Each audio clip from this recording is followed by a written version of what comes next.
اللہ الرحمن الرحیم۔ السلام علیکم ورحمۃ اللہ وبرکاتہ۔ ہمارے مالی حالات کچھ زیادہ ٹھیک نہ تھے، تبھی والدین چاہتے تھے کہ میرے دونوں بھائی پڑھ لیں اور میں میٹرک کے بعد گھر بیٹھ جاؤں۔ ایک اور وجہ ابا کے انکار کی یہ بھی تھی کہ ہمارے علاقے میں کوئی گرلز کالج نہ تھا۔ ایک بوائز کالج ضرور تھا جس میں لاہور سے تبادلہ ہو کر آئے افسران کی لڑکیاں داخلہ لے لیتی تھیں، لیکن سخت ماحول ہونے کے سبب مقامی لڑکیاں میٹرک کے بعد کالج جانے کا نام بھی لینے کی ہمت نہ کرتی تھیں۔ ایسے میں والد کی طرف سے مجھے اجازت مل جانا ایک معجزے سے کم نہ تھا۔ میں نے جب کالج میں داخلے کی ضد کی، سب سے پہلے دونوں بھائیوں نے میرے خلاف علم بغاوت بلند کر دیا۔ انہوں نے کہا اگر کشمالہ نے کالج میں داخلہ لیا تو ہم بھائی پڑھائی چھوڑ دیں گے۔ ہم کو یہ ہرگز گوارا نہیں کہ وہ لڑکوں کے ساتھ پڑھے۔ والد صاحب اسکول ماسٹر تھے اور ان کو ان کے ہیڈ ماسٹر صاحب نے قائل کیا کہ بیٹی کو ضرور کالج بھیجنا۔ آج نقل ہمارے علاقے میں لڑکیوں کا کالج ضرور بنایا جائے گا تو اس میں پڑھانے والی اعلیٰ تعلیم یافتہ خواتین کہاں سے آئیں گی؟ یہ تو وہ بچیاں ہوں گی جو آج پڑھیں گی تو کل کو لیکچرار بنیں گی، ڈاکٹر بن کر علاقے کی خدمت کریں گی۔ والد صاحب کی سمجھ میں بات آ گئی کہ آگے وقت پر تیز رفتار ہو جائے گا، ہمارے بچے زمانے سے قدم ملا کر نہ چل سکے تو پیچھے رہ جائیں گے۔ انہوں نے بیٹوں کو سمجھایا کہ ہم کو بہن کے کالج میں داخلہ لینے سے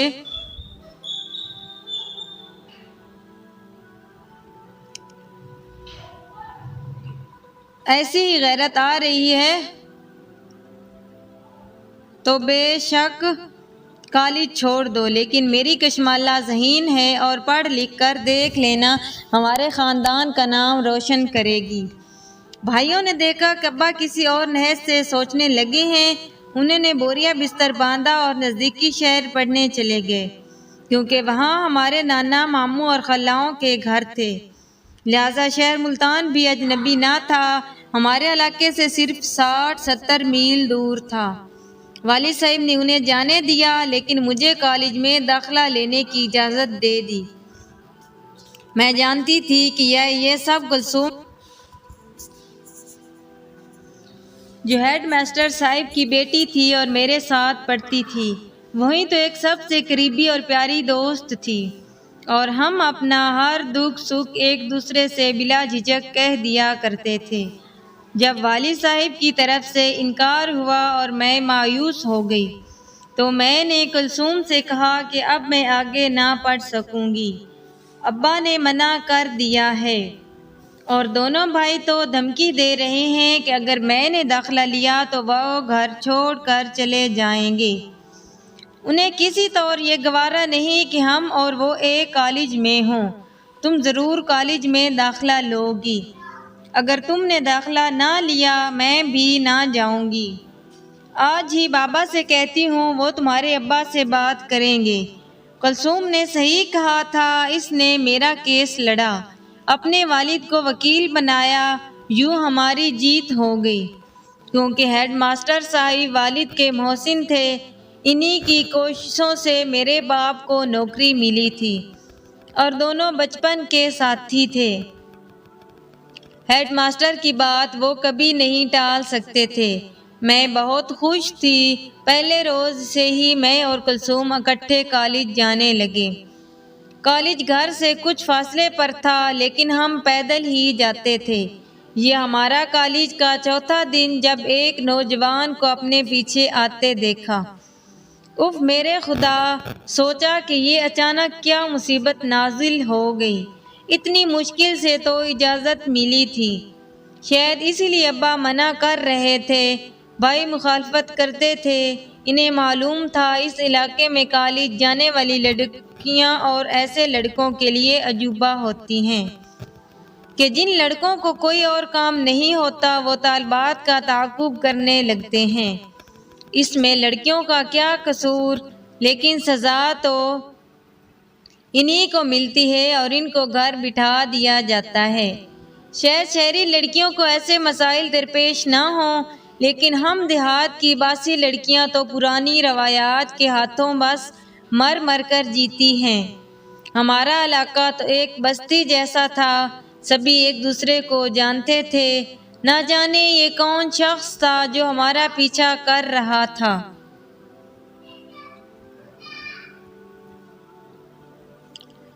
یا ہم کو گمان ہوا تھا کہ ہمارا وہ تعاقب کر رہا ہے، لیکن دیر برداشت کیا۔ سوچا اگر آج پہلے دن اسے نہ روکا ٹوکا تو روز ہی یہیں وہ تیرا اپنائے گا، ہماری بدنامی مفت میں ہوگی۔ تعلیم سے تو جائیں گے ہی، کہیں کے نہ رہیں گے، تب ابا اور بھائیوں کو کیا جواب دیں گے؟ چلتے چلتے ٹھہر گئی اور اپنے پیچھے چلتے آنے والے نوجوان کو خوب سنا دی کہ تم کو حیا نہیں آتی، آوارہ انسان لڑکیوں کا پیچھا کرتے ہو۔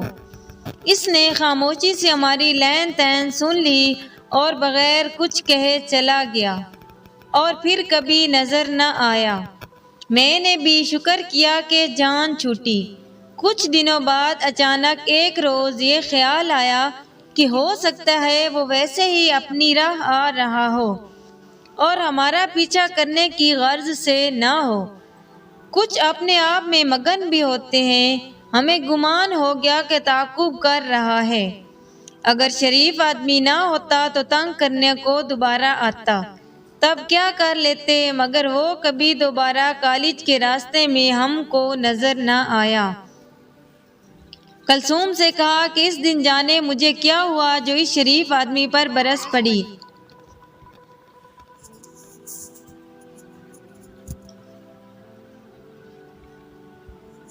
شریف آدمی تھا، تم کو یہ کیسے معلوم کہ وہ واقعی شریف آدمی تھا؟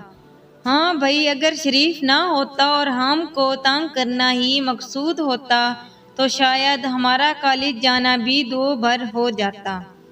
وہ بار بار ہمارا تعاقب کرتا اور ہم زچ آ کر تعلیم چھوڑ دیتے۔ میری تعویل سن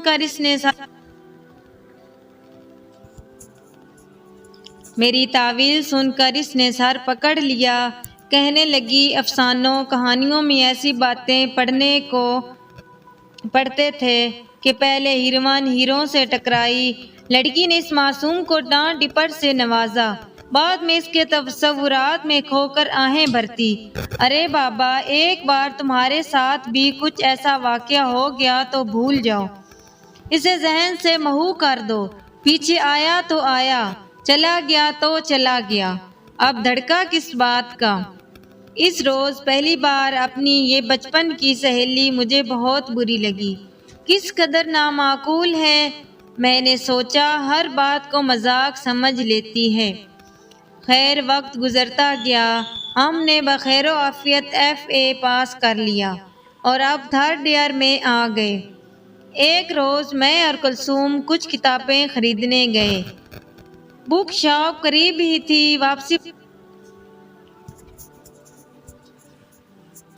میں نے سوچا واپسی پر ایک موٹر بائیک والا اس قدر تیزی کے ساتھ گزرا کہ کلثوم گر گئی اور سڑک سے لڑکتی ڈھلوان پر جا پڑی۔ اسے کافی چوٹ آئی کہ اٹھنے سے قاصر تھی۔ تبھی پیچھے آتی کار ہمارے قریب آ کر رکی اور اس میں بیٹھا آدمی اتر کر میرے پاس آیا۔ آپ اجازت دیں تو آپ کی سہیلی کو سہارا دے کر ڈھلوان سے اوپر لے آؤں؟ لگتا ہے کار گہری چوٹ لگی ہے، وہ بے سدھ پڑی ہیں۔ میں چونکا، کافی پریشان کھڑی سوچ رہی تھی کہ اب کیا کروں۔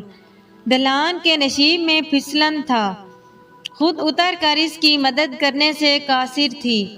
مجبور ہو کر اس کی مدد قبول کرنی پڑی اور وہ نشیب میں اتر گیا۔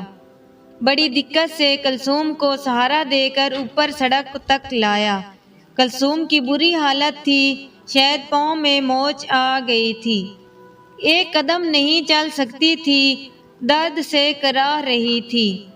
کشمالہ پلیز مجھے پکڑو ورنہ گر پڑوں گی۔ دونوں پیروں میں چوٹ آئی ہے، کھڑی نہیں ہو سکتی، ٹانگ میں بھی درد ہے۔ تبھی وہ شخص گویا ہوا، گڑھے میں گرنے سے آپ کو شاید اور بھی گہری چوٹ لگی ہے۔ آپ میری کار میں بیٹھ جائیں، میں اسپتال تک چھوڑ دیتا ہوں۔ ہو سکتا ہے ٹانگ میں فریکچر ہو گیا ہو۔ مجھے بھی اپنی دوست کی حالت ٹھیک نہ لگ رہی تھی۔ اس کے سر سے خون رس رہا تھا۔ جس گڑھے میں وہ پیچھے ہوتے ہوئے لڑک کر گری تھی، اس کی گہرائی کافی تھی۔ اس نوجوان نے تسلی دی اور میں نے ہمت کی۔ کلثوم کو اس کی کار میں سوار کرایا، خود ساتھ بیٹھ گئی اور وہ ہم کو ہسپتال لے آیا، جو نزدیکی شہر میں تھا۔ طبی امداد ملنے سے میری سہیلی کی حالت سنبھل گئی۔ پین کلر انجیکشن لگا، ٹانگ اور پاؤں کے ایکس رے ہوئے۔ تب تک وہ ہمارے ساتھ رہا، کیونکہ ڈاکٹر اس کا دوست تھا۔ ہم کو اسپتال میں بڑی سہولت ہو گئی۔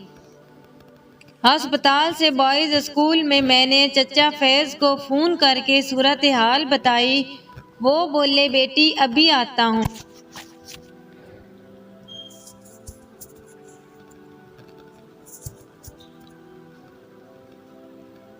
ہسپتال ہمارے علاقے سے دور تھا۔ وہ اپنے ایک شاگرد کے گھر سے ان کی کار مانگ کر لائے تھے۔ جب ہم چلنے لگے تو میں نے کہا، انکل ان کا شکریہ ادا کریں، انہوں نے ہماری مدد کی۔ انکل فیض نے اجنبی لڑکے سے ہاتھ ملایا تو پہچان لیا۔ بولے، تم ذمہ دار الیار صاحب کے بیٹے ہو نا؟ اب گاؤں میں کبھی نظر نہیں آتے؟ جی، میں لاہور کالج میں پڑھ رہا ہوں اور وہاں ہاسٹل میں رہتا ہوں۔ چھٹیوں میں گھر آتا ہوں۔ بہت شکریہ بیٹے، تمہارے ابو سے سلام دعا ہے۔ میں کبھی آؤں گا شکریہ ادا کرنے۔ ضرور آئے گا، ان کو خوشی ہوگی۔ وہ چلا گیا۔ تبھی اچانک جیسے ذہن میں گزری یاد کا کوندا لپکا۔ یہ شکل جانی پہچانی لگی، پہلے بھی کہیں دیکھا ہے، مگر کہاں؟ ذہن پر زور دیا۔ یہ وہی تھا جو ایک روز ہمارے پیچھے چل رہا تھا اور میں نے بھرے بازار میں اسے ذلیل کیا تھا، ہمارے تعاقب میں آنے والا۔ دوسرے روز کلثوم کی عیادت کو اس کے گھر گئی تو بتایا کہ کل جس نے ہماری مدد کی تھی، جانتی ہو وہ کون تھا؟ وہی تعاقب والا۔ ارے نہیں، وہ تو کب کا غائب ہو گیا، کبھی دوبارہ نظر نہیں آیا۔ ہاں بھائی، وہی تھا، بالکل وہی۔ میں نے ذہن کے پردے پر خوب زور دیا، اور وہ دوبارہ نظر بھی کیسے آتا؟ وہ تو لاہور میں پڑھتا ہے، انجینئرنگ کر رہا ہے۔ جانتی ہو کس کا بیٹا ہے؟ گاؤں کے پاس جو صاحب داد صاحب نے اپنی اراضی فروخت کی تھی، وہ ان کے والد الیار صاحب نے خریدی۔ اس وقت والد صاحب بھی اس خرید و فروخت میں گواہ تھے۔ بابا جان مراد کے والد کو اچھی طرح جانتے ہیں، تو ان کا نام مراد ہے؟ ہاں، ابو نے بتایا ہے۔ دل میں اس کا نام دہرا کر مسرت کی ایک لہر محسوس کی۔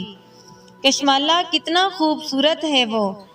اے کاش! اور اس نے جملہ ادھورا چھوڑ دیا۔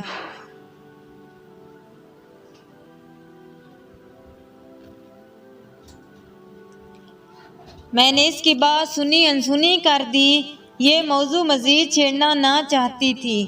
جانے کیوں میرا دل کلثوم سے آج پہلی بار رازداری برت رہا تھا۔ وہی ہوا جس کا دھڑکا ہر نوجوان دل کو ہوتا ہے۔ میں مراد کے خیالوں میں گم ہو چکی تھی۔ کتاب کھولتی تو اس کا چہرہ نظر آتا، کتاب بند کرتی تو اس کا چہرہ نظر آتا۔ یا اللہ، یہ کیسی بیماری تھی! کیا میں ایک پرچھائی کی شیدائی ہو گئی تھی، ایک سائے کے تعاقب میں جا رہی تھی؟ یہ کوئی معمولی بات نہ تھی۔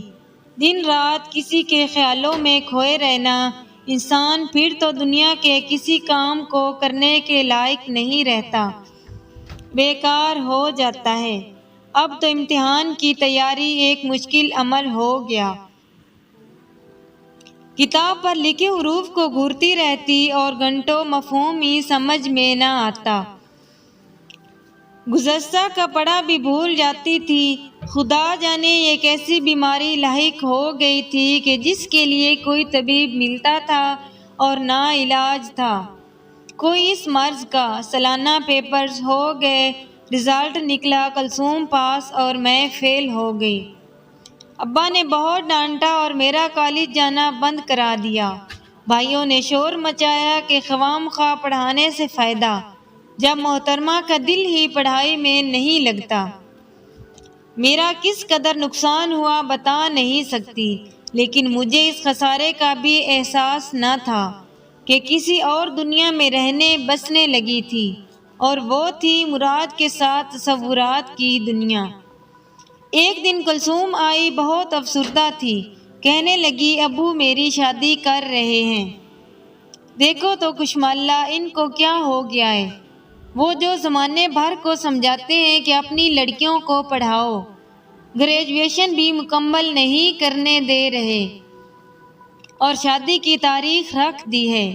کہتے ہیں لڑکا بہت اچھا ہے، اس کی تعلیم مکمل ہو گئی ہے اور بیرون ملک جا رہا ہے، اس لیے شادی کر کے جانا چاہتا ہے تاکہ بیوی کو لے جانے میں آسانی ہو۔ پڑھائی کے بارے میں کیا کہتے ہیں؟ بعد میں ہو جائے گی، پہلے شادی ضروری ہے۔ بہت اچھا رشتہ ملا ہے، ایسے رشتے نہیں ملتے۔ کس سے کر رہے ہیں تمہاری شادی؟ اس سوال پر جھنجھلا کر بولی مجھے نہیں خبر، کسی نے نہیں بتایا کس سے کر رہے ہیں، اور جس سے بھی کر رہے ہیں میں نے اسے دیکھا تھوڑی ہے۔ یا اللہ یہ کیسا معاملہ ہے؟ کیا چچا کا دماغ پلٹ گیا ہے یا پھر ان پر کسی نے جادو کر دیا ہے؟ ہاں واقعی جادو کر دیا تھا ان پر، ذمہ دار اللہ یار نے، جن کو بیٹے کی خوشی ہر حال میں عزیز تھی، اور وہ اپنے صاحبزادے مراد کا رشتہ مانگ لیا تھا۔ سر بھی گھی پڑ جانے سے سر نہیں جلتا، کڑوے تیل کی مالش سے جلتا ہے، اور یہ رشتہ تو گھی شکر جیسا تھا۔ ہیڈ ماسٹر صاحب اتنے اچھے رشتے کو کیوں گنواتے بھلا، جبکہ ان کی بیٹی شادی کے بعد کینیڈا جا رہی تھی، اور وہ بھی اتنے امیر قریب گھرانے کی بہو بن کر۔ مراد نے اسی روز اس کو پسند کر لیا تھا جب وہ اسے افتادہ گڑھے سے نکالا تھا۔ واقعی کلثوم تھی بھی خوبصورت، نرم نازک، حور شمائل، وہ کیوں نہ اسے پسند کرتا۔ والدین پر دباؤ ڈالا کہ ہیڈ ماسٹر کی لڑکی سے شادی کرنی ہے۔ اللہ یار صاحب نے مان لیا، کیونکہ کلثوم کے والد کی نیک نامی اور اچھی شہرت تو سارے علاقے میں مشہور تھی۔ ان کو سمدھی بنانے میں انہیں عار نہ تھا۔ بے شک مالی اعتبار سے ان کے ہم پلہ نہ تھے، لیکن زمانے میں عزت دار اور ایماندار تو تھے۔ دیانت داری کی دھوم تھی ان کی۔ جس روز کلثوم دلہن بنی بیٹھی تھی، میں سج سنور کر اچھے کپڑے زیب تن کر کے اس کی رخصتی میں گئی۔ کیوں نہ جاتی، آخر تو وہ میری بچپن کی دوست، میری سب سے پیاری سہیلی تھی۔ وہ سرخ جوڑا پہنے زیورات میں لدی مسکرا رہی تھی، اس کے دل کی خوشی مدھم مسکراہٹ کے پس پردہ جھلک رہی تھی، لیکن میرا دل رو رہا تھا۔ مسکراہٹ لبوں پہ آتی اور پھر لوٹ جاتی تھی۔ بڑی مشکل سے خود پر قابو پایا تھا، اچانک اس نے میری جانب گہری نظروں سے دیکھا۔ حیرت سے بولی کشمالہ تم اداس ہو، کیا میری شادی سے تم کو خوشی نہیں ہوئی؟ خوشی تو ہے مگر صدمہ بھی ہے۔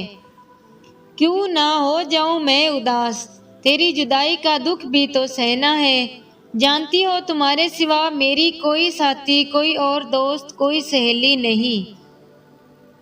تیرے بعد کس قدر تنہا ہو جاؤں گی، کیسے گزرے گی تیرے بغیر، یہ کہہ کر اس کے گلے لگ گئی اور پھوٹ پھوٹ کر روئی، اس قدر شدت سے جیسے اس کے بعد رونے کی گھڑی پھر نہ آئے گی۔ وہ تسلی دے رہی تھی، مجھے پیار کر رہی تھی، لیکن میرے آنسو تھے کہ تھمنے کا نام نہ لیتے تھے۔ دل آج کیوں اداس تھا؟ کیا کلثوم سے بچھڑ جانے کی وجہ سے؟ نہیں، سہیلیوں نے تو بچھڑ جانا ہوتا ہے، ایسے میں دلہن ضرور روتی ہے، مگر سہیلی تو اسے تسلی دیتی ہے۔ یہاں پر معاملہ ہرگز ایسا نہ تھا۔ مجھے کلثوم سے بچھڑنے کا دکھ نہ تھا، میرے رونے کی وجہ تو کچھ اور تھی۔ میرے خوابوں کا شہزادہ مراد آج کسی اور کا ہونے جا رہا تھا، وہ جو دن رات صبح شام ہر لمحہ ہر پل میرے ساتھ رہتا تھا، میرے خیالوں میں مہکتے پھولوں کی طرح، میرے خوابوں میں چمکتے چاند کی مانند۔ وہ میری روح کی تازگی اور میرے دل کا سنگار، میری تو زندگی تھا۔ دن رات جس کے لیے دعا کیا کرتی تھی، ایک بار اسے مجھ سے ملا دے اے میرے رب، بس ایک بار روبرو ہو کر اسے دیکھ لوں، اس سے بات کر لوں۔ دعا کس روپ میں قبول ہوئی؟ وہ روبرو آیا بھی تو دلہا کے روپ میں، لیکن یہ میرا نہیں، کسی اور کا دلہا بن کر، میری جان سے پیاری دوست کلثوم کا۔ اور میں شادی کی رسومات دیکھنے سے پہلے ہی طبیعت کی خرابی کا بہانہ کر کے گھر آ گئی۔ کیسے دیکھ سکتی تھی وہ منظر جس نے تلوار بن کر میرے خوابوں کی سرزمین کو، میرے ارمانوں کے خون کو لہو لہو کر دیا تھا۔ اگر کہانی پسند آئے تو ویڈیو کو لائک اور شیئر لازمی